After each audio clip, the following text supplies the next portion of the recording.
Greetings, Darklings, from across the interweb. It is once again I, the Duchess, Precious Ken, here for the Sounds and Shadows podcast. I have none other than John Robb. Hello, it's good to be here. So another thing from the book, you're talking stories there that I wanted to ask about is you talked about Malia Vampira. And I love that you brought that story up and brought it in, and especially the Elvis connection. Everybody, again, read this. It's a great story. And I wondered if you'd ever heard our friends out in Sacramento, California, Ashes Fallen, that did a recent tribute song to her and her impact and had a video. And they've actually now kind of become part of the society, keeping her artifacts and whatnot and talking about it live because it's such a tragic story. I wondered if you'd ever heard them. I've not heard them, but I'd like to hear that. So you can send me that afterwards. I will send that to you. You should definitely check it out. It's very interesting. And I would say they're one of the new bands that, kind of the point you're making, I would call more of a trad goth, or like have a very modern take on original or early rock and roll style gothic rock. Yeah, I mean, you get that here as well. There's bands that are doing it. There's a young band who I'm going to do an event with up in Newcastle called Ghost Signals, and they're like a post-punk kind of goth band, so it's they're not the heavy ends, but they're more the curie ends, and they're really good, and there's a great all-girl band in Manchester called Witch Fever, who kind of more like the birthday party kind of vibe, early birthday party, 4 women in a band, and so that's a nice little twist on it. So this it's all ongoing, the culture. I'd say the label I really liked is that one in LA. Oh God, I can't remember. But do you know the band Sextile? Yep. Yeah, they're on that label, and that label consistently had really good releases on it. Is it? Oh God, what's it called? It's got 2 letters, and the second one's E, but I can't remember the first letter on the top of my head. But the label's really good, and I met the guy who runs the label about 4 or 5 years ago, and I just went through his whole catalogue. I thought it's all really good. He was a massive Bauhaus fan, so his way of articulating his love of music was releasing other people's records. But Sextile was the best band. I saw them play, actually. They came over to the UK and played. Yeah. And they were starting to get a bit of a buzz, but I think didn't one of them die and the whole thing stopped, and they've had to come back as a different band or something. They didn't. They did a slight change to the name, I think. But yeah, I think the name changed, and I sort of lost track of it, so I kept trying to... I was going to have a little Google dive and see if I could find out what they're up to and things. So, it's very much ongoing, isn't it, the culture? And some of the bands are really big, aren't they? What's the Turkish band called? Oh God, the Turkish goth band. There's Els and the Cult. There's a band. They're one of the biggest goth bands in the world now, but they're from Turkey, which I find quite fascinating as well, because initially it was such a. It felt like to us anyway. It's such a British culture, a lot of it. Yeah.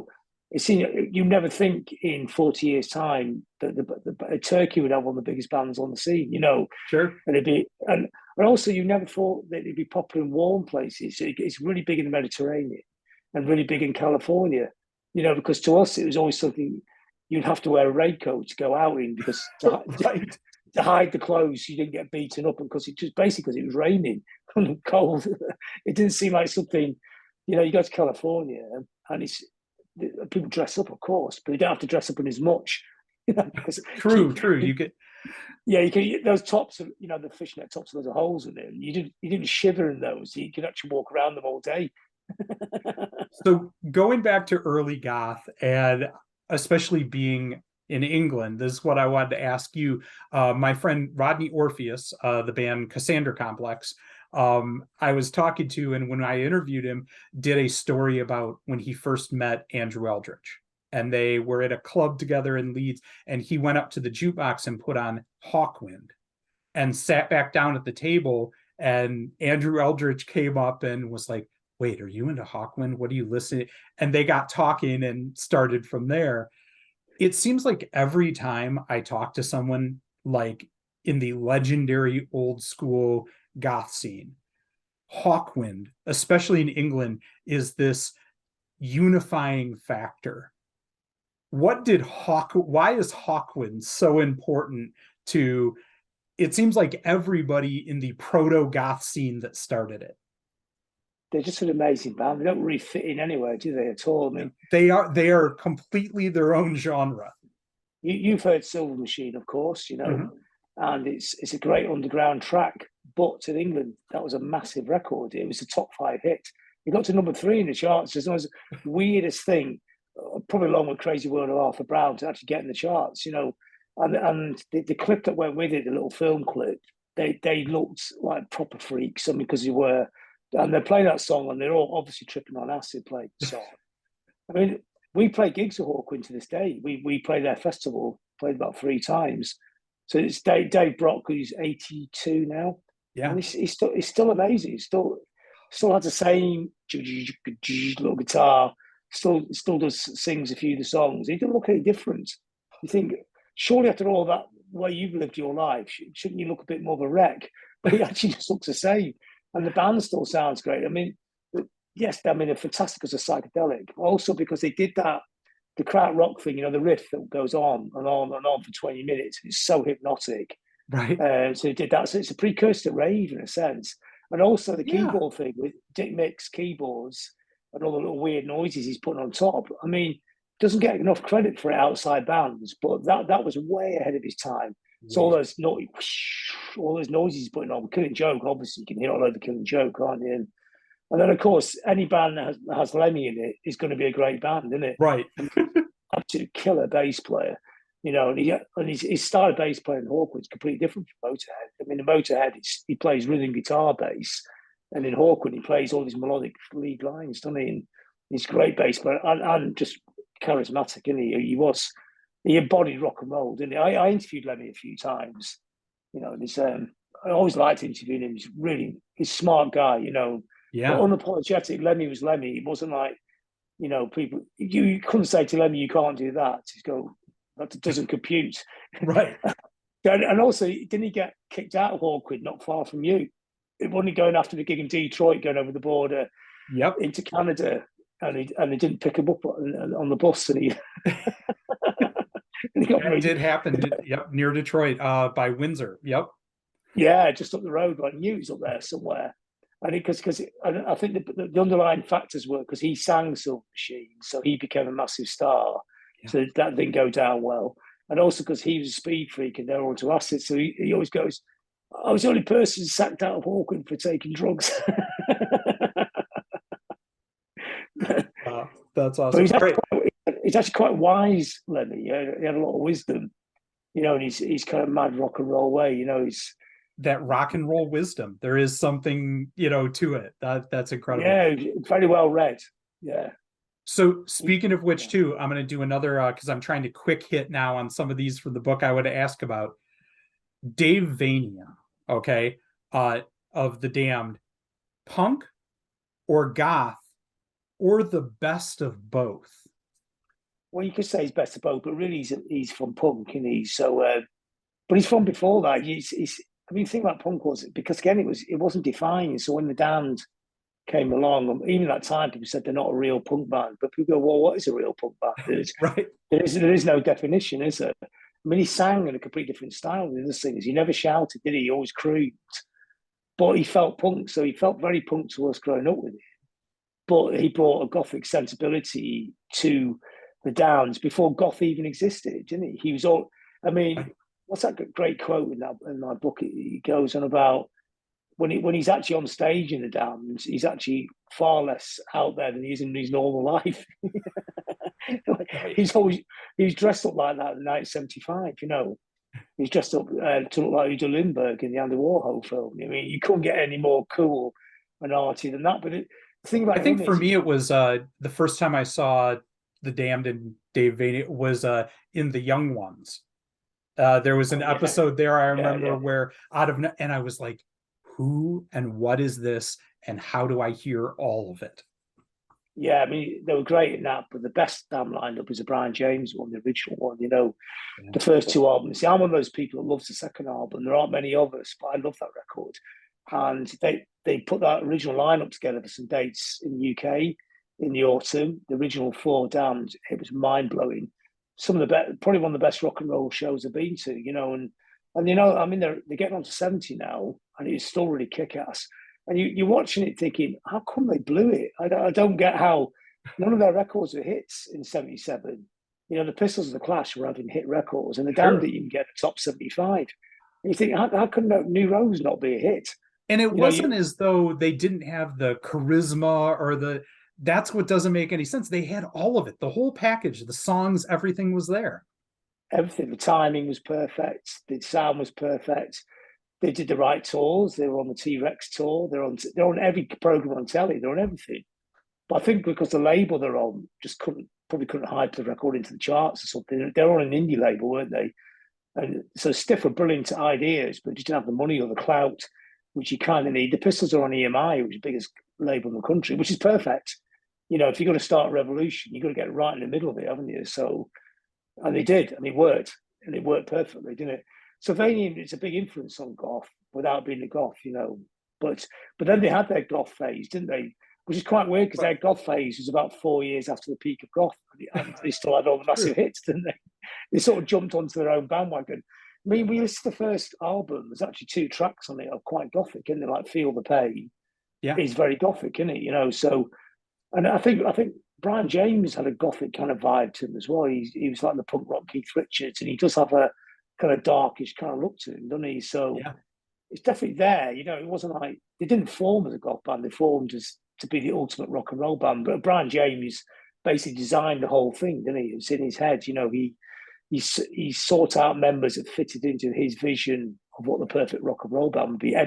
Every note, every single thing was controlled by Brian, who had a brilliant vision. You know, that's what Vanian says, isn't it? He said it was an honor to be on a record that good. You know, he said those songs are amazing. You know, What if we had all the heart of punk rock, but all of the dramatic performance of goth? And I think that's, to me, yeah, he again, where they did. had the best of both worlds. Yeah, Vanian was. I mean, they're all very theatrical. I mean, Captain was theatrical Sure. in a completely opposite way. When he was dressed up in his tutu, when he like running around the stage like a maniac, which was totally entertaining. But Vanian was theatrical in a very gothic theatrical kind of way, wasn't he?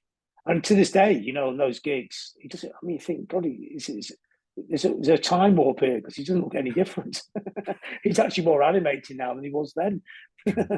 So, due to the, like I said, resurgence, I feel like a renaissance happening, especially in the last 5 years in kind of the dark scene music. A lot of these older bands that maybe had taken time are coming back. And you have, like I saw it announced, the Sisters of Mercy are going to play a show in LA for the first time in, I think, 12 14 years, years, something like that. 14, yeah. And also that big tour, or not tour but festival that's out there, and you're seeing a lot of these bands come back and releasing new material. Christian Death had an album that I really liked that came out last year. And you're seeing a lot of this. Who do you think right now, of some of those original bands, The Cure's going on tour, Depeche Mode's going on tour, has the most staying power, that you feel like here in 2023? I saw that show in 81, and I feel like seeing that show now is still an incredible experience. I think all of them, because I think now, I remember a band reformed 20 years ago, and they were never as good, were they? They didn't. But now when bands reform or come back or have a longevity to them, it kind of worked out how to be good at what they're doing, you know. So with the Cure, it's the production values, and it just sounds absolutely incredible. With Bauhaus, it sounded good, but they still had the Sure. show, they still had the theatricals, in fact, more theatricals and stuff.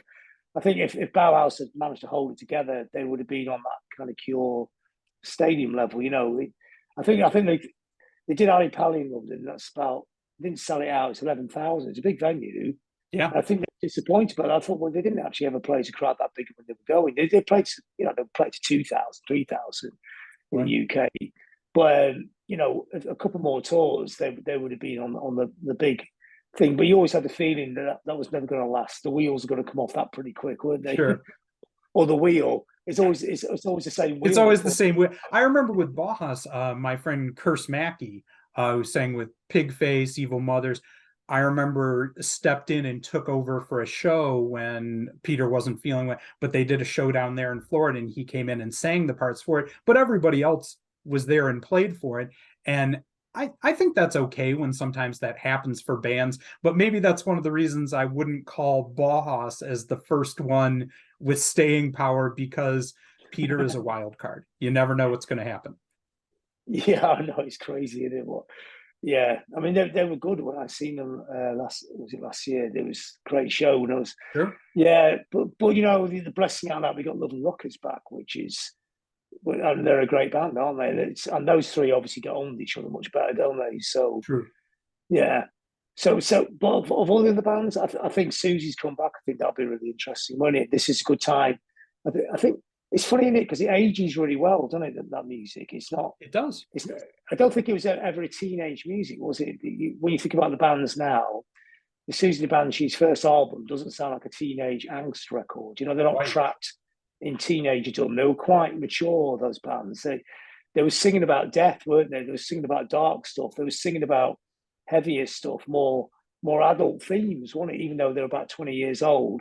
So yeah, it's not like if you're a boy band, it's quite. I mean, you can still do it. People go for nostalgia, but Sure. you kind of become a decrepit boy bands. But whereas Goth Cage, kind of, I mean, Robert Smith looks quite different now when he's younger, Sure. but it looks great, doesn't it? That growing old disgracefully thing is really Yeah. cool, isn't it?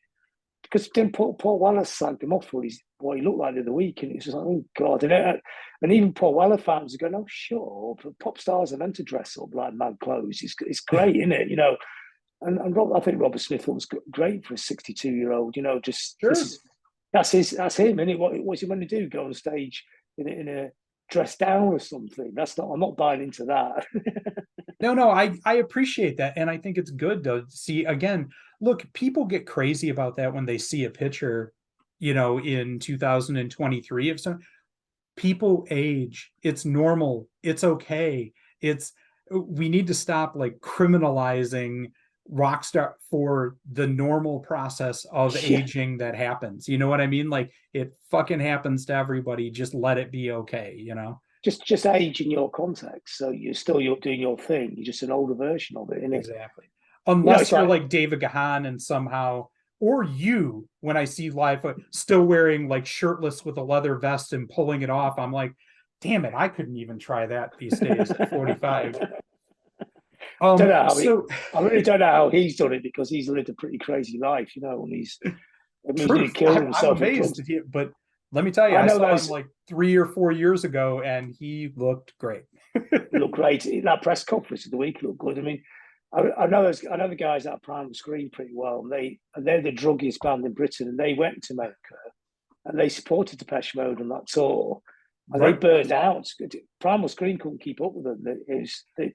I think they thought they're going out on tour with this kind of band that's put a bit lightweight on its drugs, Right. and they said it was just insane. They just couldn't.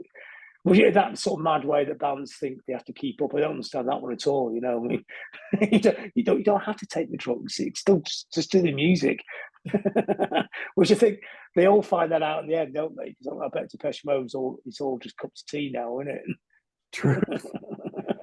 So one of the last things I want to ask you about, and I knew this one was and I just let it go. I knew this was going to be one of our long interviews because there's so much I want to ask you about, and it's been so great. But we're at Sounds and Shadows, we're a music review page that focuses on trying to shine a light on some of the new things that are exciting and happening. So I want to ask you about if there's anything now or these days that you're listening to and hearing. But first, I want to shout out one for you that I'm going to send you from LA. My friend Male Tears, their band. I don't know if Yeah. you've heard them, but one of the things I really love and makes me think of your book is it's a much younger two people that do this band that really came to the dark wave, dark scene goth sound on their own without first listening to the sister. It's just how it happened, but it has that same energy and today's production values as though someone stumbled on the concept organically. And I think you would really, really enjoy it. I'm going to send that one over to you. But I'm curious to hear from you.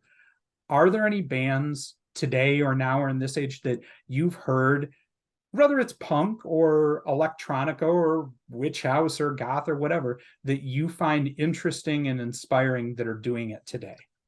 Well, I mentioned a few during the interview, so I think That's Short Paris, that Russian band. You should definitely check them out. Yeah, It's Short Paris, all one word. I think it's named after a film or something, but they're really good. Gazelle Twin, I think she's really good. They do electronic yes. music. She did this great album. It was kind of electronic music influenced by medieval kind of melodies. I thought that was quite an Very interesting cool. crossover. It's quite soundtracky, some of it, but it's pretty dark. You know, it's like watching a very dark kind of film.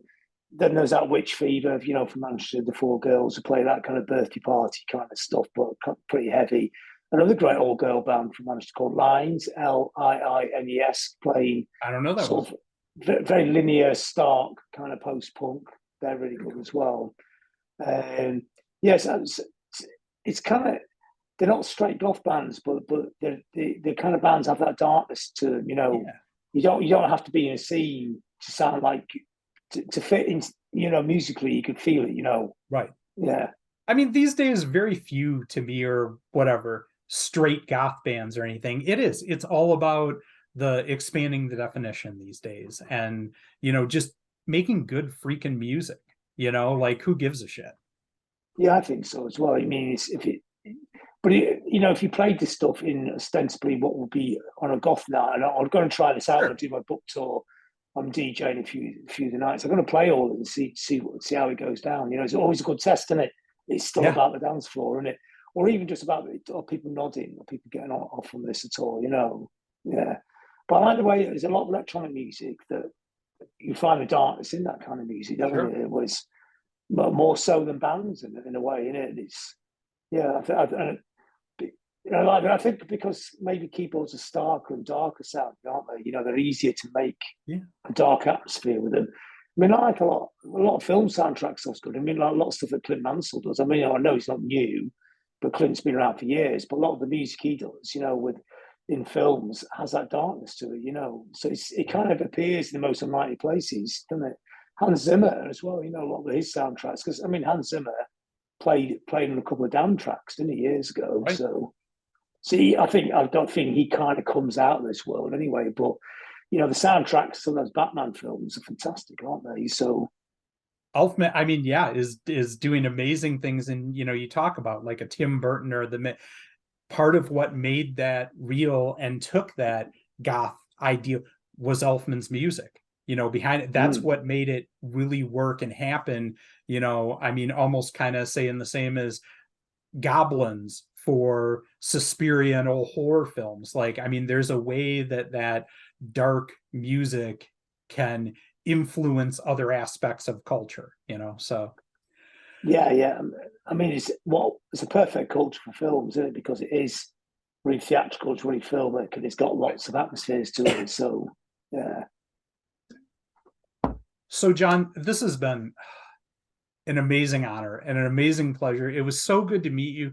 And I feel like I said, since I started this journey and doing it, whether it's reviewing bands or doing these interviews, you really, in a lot of ways, paved the way for me in this. And I feel like there's a lot to take away and learn. So it was a real honor getting to speak with you and talk about this day. I think it would also, although we focused on the book, I think it's also important here at Sounds Shows, we like to spin out to a song from the artist while we roll the credits and show the links where to get the book and whatnot. So if there is a Membrane song that you think, if people have never heard the band, and to really encapsulate what the importance of that sound was, what is the song that you would like to hear by the Membranes us spin out to? I thought it would be nice to play a Strange Perfume. Yes, I love it. So for here, us at Sounds and Shadows, this has been John Robb, new book that everyone needs to go get a hold of. I'll have a link in the comments, The History of Goth, and we are going to be spinning out to the Membranes. Everybody out there in interweb land, keep it dark, yo.